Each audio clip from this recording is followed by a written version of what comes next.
자, 예짱민여부 친구들 모두 안녕하세요. 하나님께 기쁜 마음으로 예배드리는 행복한 주일이 찾아왔습니다.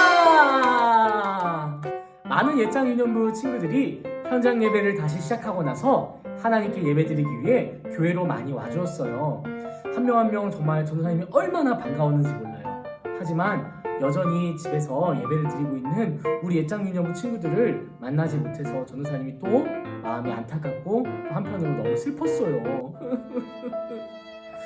우리 친구들 하루빨리 코로나 바이러스가 지나갔으면 좋겠어요 라고 생각만 하는 것이 아니라 우리 함께 기도했으면 좋겠어요. 친구들, 이 어려운 상황 속에서도 하나님께서는 우리와 함께 하신다는 사실을 꼭 기억하면서 우리 함께 이 코로나 바이러스의 종식을 위해 한마음으로 기도했으면 좋겠습니다.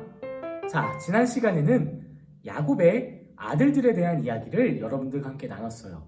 야곱에겐 12명의 아들들이 있었는데 그 중에서 누굴 가장 많이 사랑했었죠? 맞아요. 바로 요셉이에요. 자, 여러분 왜 요셉을 가장 많이 사랑했었나요? 바로 야곱의 사랑하는 아내 라헬이 낳은 아들이 요셉이었기 때문에 야곱은 요셉을 다른 어떤 아들보다 더 많이 사랑했어요.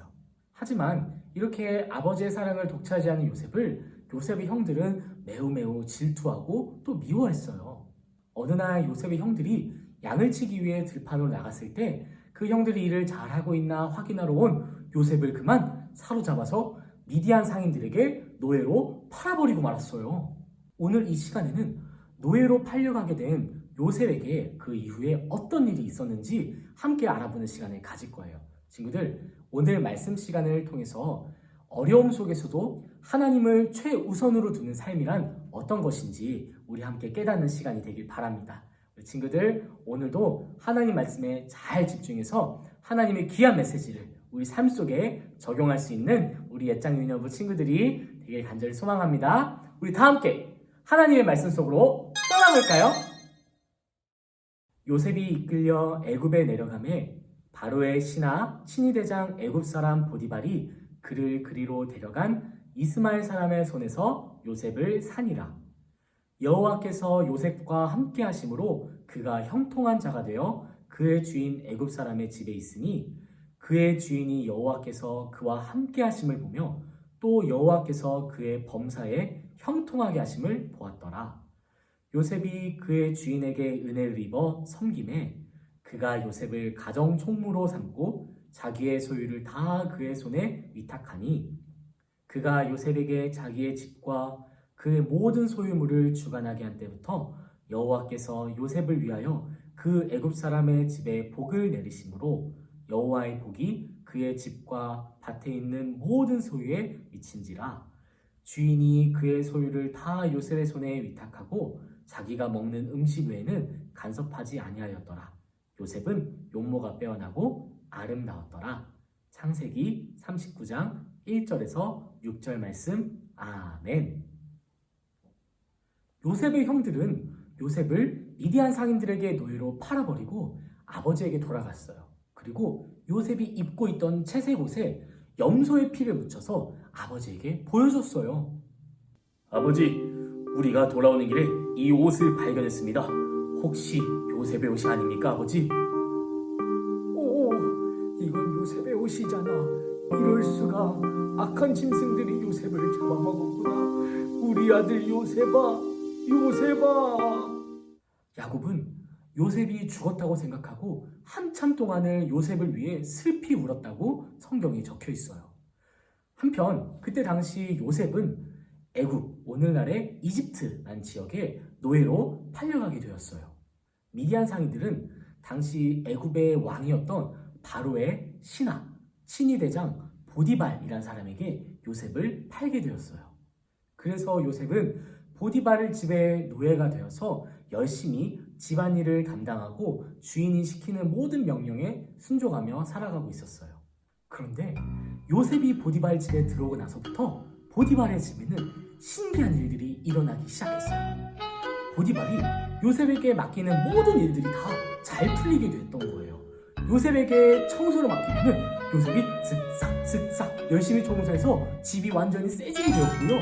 요셉에게 빨래를 맡기면 요셉이 삐걱 열심히 빨래해가지고 옷이 마치 새 옷처럼 됐어요.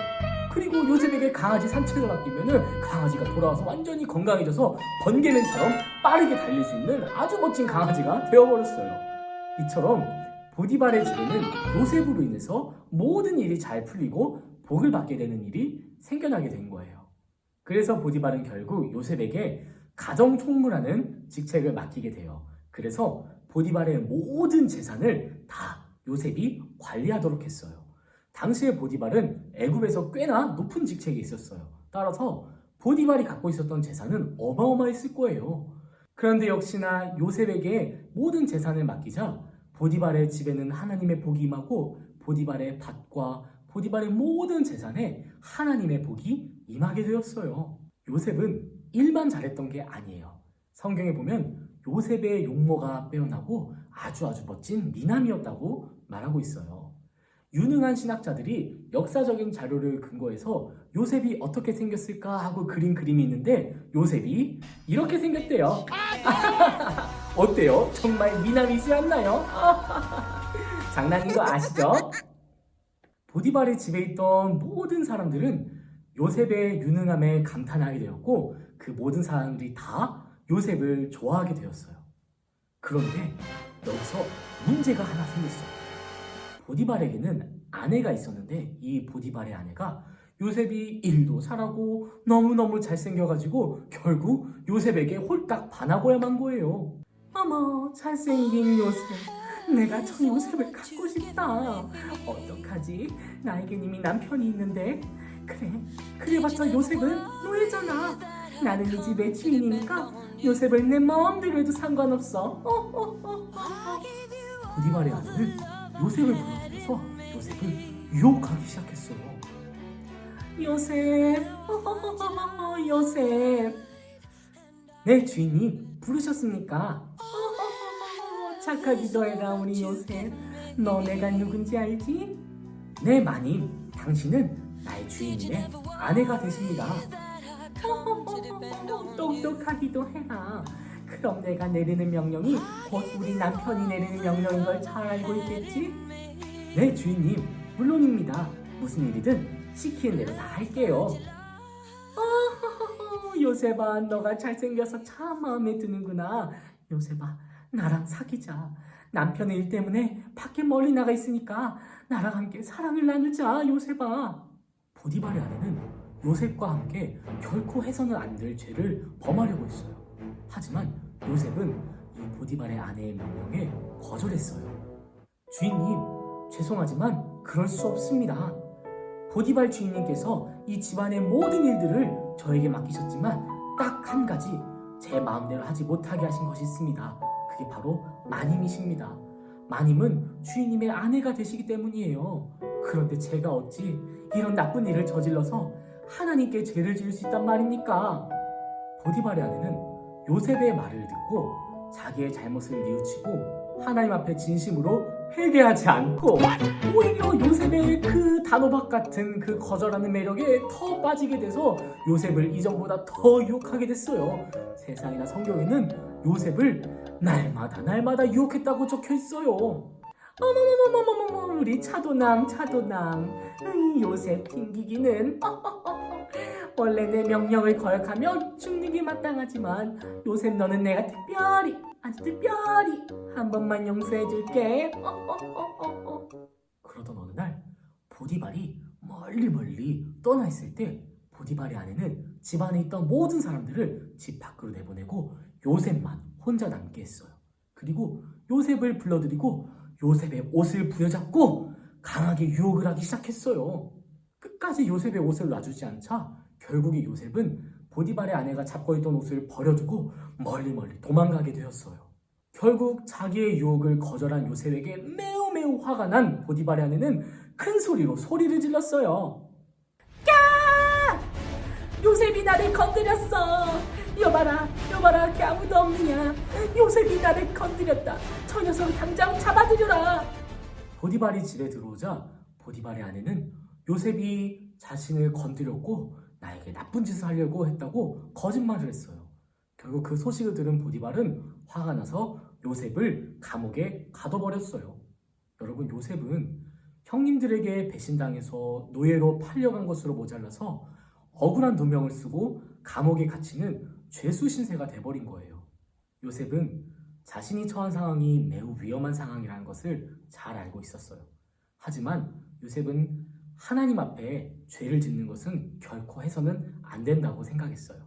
그래서 잠깐의 유혹에 넘어가게 되면, 잠깐 눈 딱 감고 죄를 짓게 되면은 정말 편안하게 살 수 있었지만 하나님께서 그것을 원치 않으셨기 때문에 요셉은 그 죄악으로부터 멀리 도망갔어요. 요셉은 하나님을 선택했던 거예요. 말씀을 정리하겠습니다. 사랑하는 예짱명부 예배자 여러분, 우리 하나님께서는 항상 우리와 함께 하세요. 하나님께서는 항상 우리를 지켜보고 계시고 우리의 행동 하나하나를 다 알고 계세요. 아무리 우리가 다른 사람들에게 들키지 않고 은밀하게 죄를 지었다 하더라도 하나님께서는 우리의 모든 행동을 다 알고 계세요. 그런데 우리에게는 이 죄를 이겨낼 수 있는 힘이 없어요. 이 세상에는 이미 죄가 가득하게 들어왔기 때문에 우리의 힘만으로는 이 죄의 유혹으로부터 벗어날 수 없어요. 그래서 요셉은 이 죄와 맞서 싸우지 않고 하나님께로 도망갔던 거예요. 이게 바로 죄악과의 싸움에서 이길 수 있는 방법이에요. 우리의 힘과 우리의 경험을 의지해서 이 죄의 유혹으로부터 벗어나려 한다면 우리는 실패하고 말 거예요. 죄의 유혹이 우리에게 찾아왔을 때 우리가 해야 될 행동은 바로 우리의 하나님께 도망가는 거예요. 우리 하나님을 향해 나아가는 거예요. 여러분, 우리가 하나님 안에 있을 때만, 우리가 하나님과 함께 할 때만이 죄악으로부터 벗어날 수 있는 유일한 길임을 우리가 항상 기억하면서 하나님의 말씀대로, 하나님의 뜻대로 살아가는 우리 예짱 유년부 친구들이 됐으면 좋겠습니다. 이번 한 주간도 우리 삶의 최우선순위를 오직 하나님께만 두며 살아가는 우리 예짱 유년부 모든 예배자들이 되시기를 간절히 기도하고 소망합니다. 우리 친구들 한 주간 건강하고 다음 주에도 더 기쁜 모습으로 함께 만나도록 해요. 친구들 안녕.